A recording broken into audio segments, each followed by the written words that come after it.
Good afternoon. A naval battle at night. Ships drifting in silence on dark water. Crews waiting. The only sound the creak of timber and the rhythmic pull of oars. And then, without warning, a roar. A stream of fire erupts across the surface of the sea. It spreads across the water. It does not go out. It burns on the waves themselves. Tonight, I'm here with Rowan Hotsteel.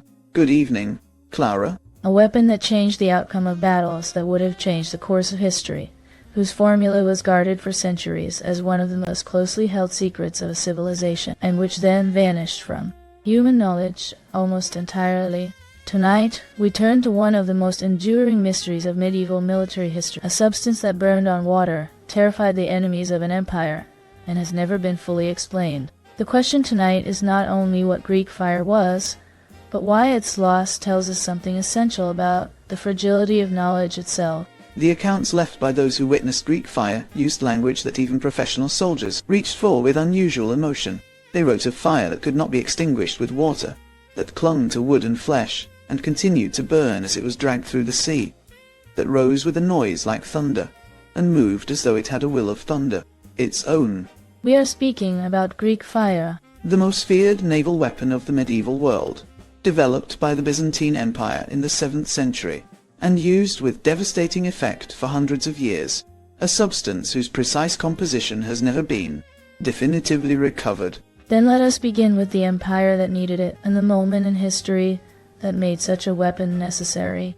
The Byzantine Empire was the continuation of the Eastern Roman Empire, centered on the city of Constantinople, which stood at the crossing point between Europe and Asia, on the narrow straits of the Bosphorus. By the 7th century, the empire was under extraordinary pressure from multiple directions. The Sassanid Persian Empire to the east had been a rival for generations. The Arab armies that had emerged from the Arabian Peninsula following the rise of Islam were advancing with extraordinary speed through territories the Byzantines had held for centuries, and the sea was the empire's most vulnerable frontier. Constantinople's position made it dependent on maritime supply lines, and exposed it to naval attack from any power that could assemble a fleet. So the Byzantines needed an advantage at sea that could compensate for the numerical superiority of their enemies.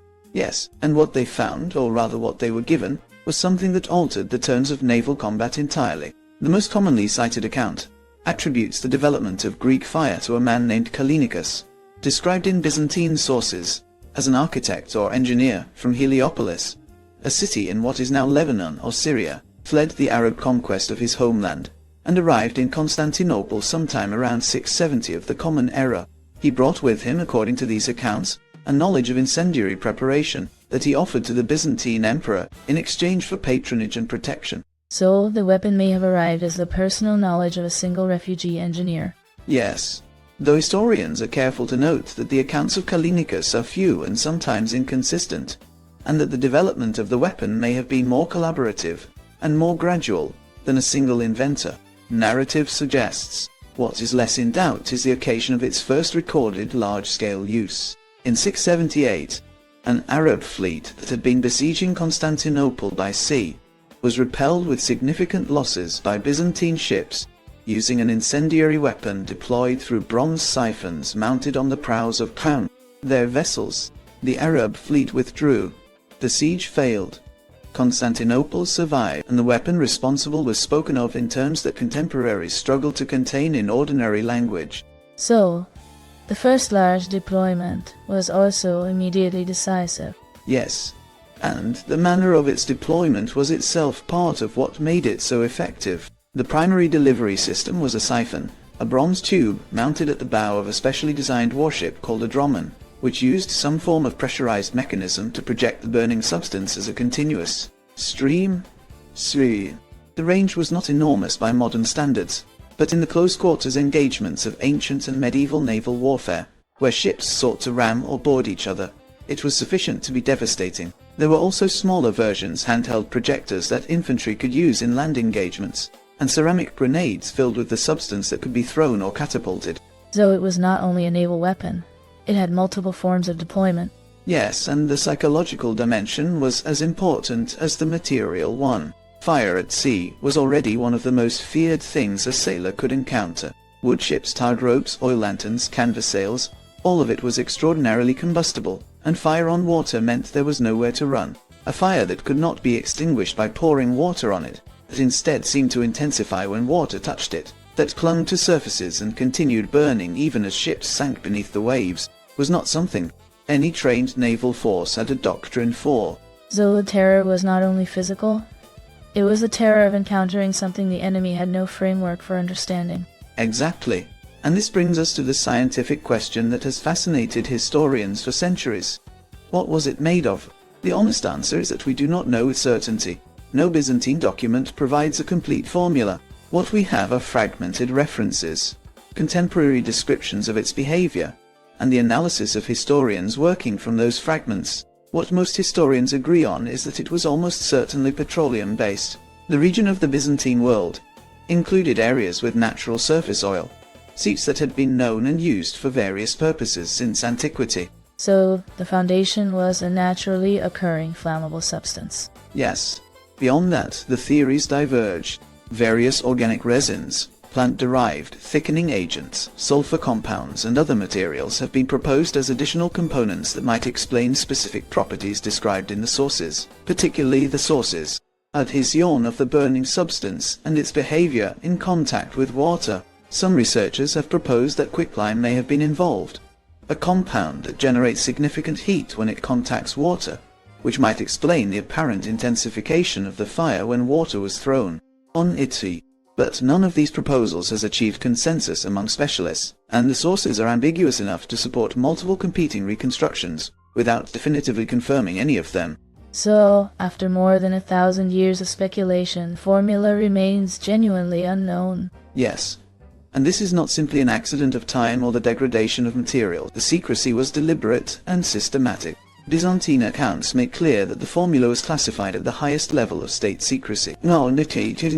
Access to the knowledge of its composition was restricted to a small group, believed to be members of a specific family, or guild with hereditary ties to the production process. Emperors invoked the name of God when warning that the secret must not be revealed to foreigners. One emperor wrote that the angel of the Lord had revealed the formula to the first Christian emperor Constantine, which placed its protection in a sacred, rather than merely military category. So the secrecy was reinforced by making the knowledge itself feel divinely entrusted. Yes, and this strategy was extraordinarily effective. Enemy powers desperately wanted to obtain the formula. The Arab forces who had faced it in battle attempted repeatedly to acquire the knowledge through espionage, bribery, and the interrogation of prisoners. There are accounts of individuals who claimed to know the secret, who sold versions of the formula to foreign powers, and whose products either failed entirely or produced only ordinary fire, without the specific properties of the genuine substance. So even the attempts to steal the knowledge produced only approximations. Yes. The weapon's power depended as much on secrecy as on chemistry. When enemies did not know what they were facing, they could not prepare rational countermeasures. The psychological effect of encountering something that violated basic assumptions about how fire and water interacted could scatter a fleet before a single ship was destroyed. The uncertainty about what it was, how it worked, and how to defend against it was itself a force multiplier that no amount of military training could entirely compensate for. So fear of the unknown was built into the weapon's design. Yes, and its use in the great battles of the Byzantine period reflects both its practical lethality and its psychological dimension. The Second Arab Siege of Constantinople, conducted between 717 and 718, represented perhaps the greatest existential threat the empire faced in that era. An Arab force of enormous size, supported by a fleet of hundreds of ships, attempted to blockade and reduce the city over the course of a full year. The Byzantine use of Greek fire against the Arab fleet, combined with exceptionally harsh winter conditions and Bulgarian attacks on the Arab land forces, eventually forced a withdrawal. Had the city fallen at that moment, the entire history of Europe and the Mediterranean world would have been reshaped. The survival of Constantinople in 718 is one of those pivot points where the outcome of a single engagement echoes across centuries. So the weapon did not merely win a battle, it preserved a civilization. Yes, and the Byzantines understood this. Greek fire was not deployed casually or shared with allies.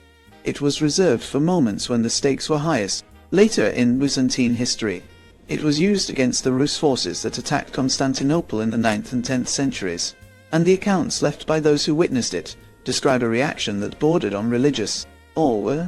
The Rus soldiers, encountering fire that came from the ships and burned on water, believed they were witnessing divine intervention on behalf of the city. Some accounts suggest that this conviction contributed to the willingness of later Rus leaders to enter into treaties with Constantinople rather than continue military confrontation.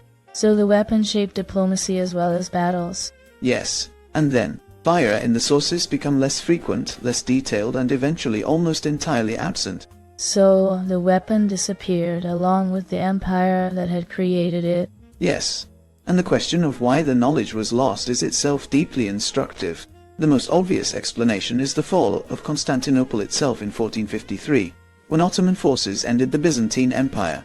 But the loss of the knowledge appears to predate that event significantly. By the time of the Fourth Crusade in 1204, when Western Christian armies sacked Constantinople and established a Latin Empire in its place, the continuity of Byzantine institutions was severely disrupted. The families or guilds that held the secret, the specific institutional structures within which the knowledge was maintained and transmitted, were fragmented. The people who might have carried the formula in living memory were displaced, killed, or scattered. So the very structure designed to protect the secret also made it vulnerable to institutional collapse. Yes, by keeping the knowledge in the hands of so few, and by not committing the formula clearly to written records, the Byzantines had created a security system that was also a single point of failure. When the human chain of transmission was broken, there was no document detailed enough to reconstruct it from. The knowledge that had been guarded so carefully that no enemy could steal it was guarded so carefully that its own civilization eventually lost it too. So the strategy of secrecy that preserved the weapon's power ultimately contributed to its disappearance. Yes, and there may also have been deliberate destruction of record scent. Some historians have proposed that when it became clear that the empire could not be preserved, those who held the secret may have chosen to destroy any written documentation rather than allow the knowledge to pass to its successors. This is speculative, and the sources do not confirm it directly, but it is consistent with the culture of secrecy that had governed the weapon from its origins, and with the explicit instructions that Byzantine emperors had given about its protection. So the choice to protect a secret may have extended to its permanent elimination. It is possible. What we know is that by the time the Ottoman Empire had consolidated its control over the region, no working version of the weapon appears to have been available to anyone. Greek fire entered the category of things that are known to have existed, known to have mattered enormously, and yet known to us now only through descriptions of effects rather than causes. Before we close tonight, let's take a brief pause and welcome Margaret Evernight. Margaret, for those who want to understand Greek fire and Byzantine military technology more deeply, where would you invite them to begin? Thank you, Clara. In this case, the most direct path is also the most important one. I would suggest beginning with Byzantine Weapons by David Nicol. So this places Greek fire within the broader context of Byzantine military development. It is a detailed study of Byzantine military technology, including the development and use of Greek fire. Nicol is particularly good at situating specific weapons and tactics within the wider strategic and political context that produced them, which is exactly what Greek fire requires to be properly understood. Is it accessible to someone without a specialist background in Byzantine history? It is written with enough contextual support that a careful general reader will follow it without difficulty. The visual material it contains is also genuinely useful for understanding how the delivery systems worked, and how the weapon would have appeared in actual deployment. So reading it gives you both the military history and the context that makes the weapon's significance legible. Precisely, and in a story where so much has been lost, the context is often the closest we can come to the thing itself. Thank you, Margaret. That is a thoughtful place to pause tonight. Thank you, Clara. It was a pleasure. The legacy of Greek fire operates on two distinct levels that deserve to be held separately.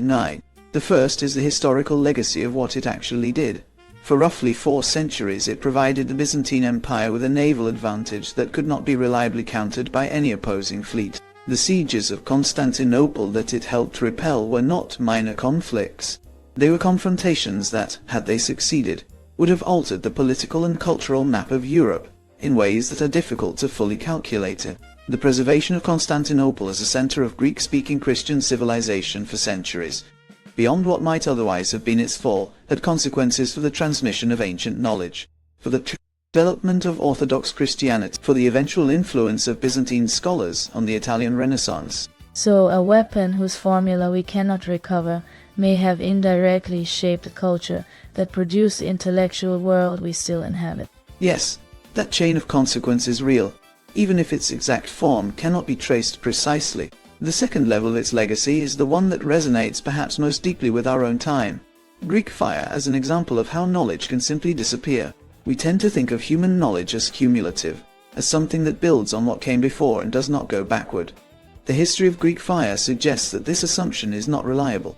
When knowledge is held by too few people, when its transmission depends on unbroken chains of human contact rather than on written records accessible to many, when the institutions that maintain it are fragile or temporary, that knowledge can be lost entirely within a generation. So Greek fire is not only a story about a weapon, it is a story about the conditions under which knowledge survives.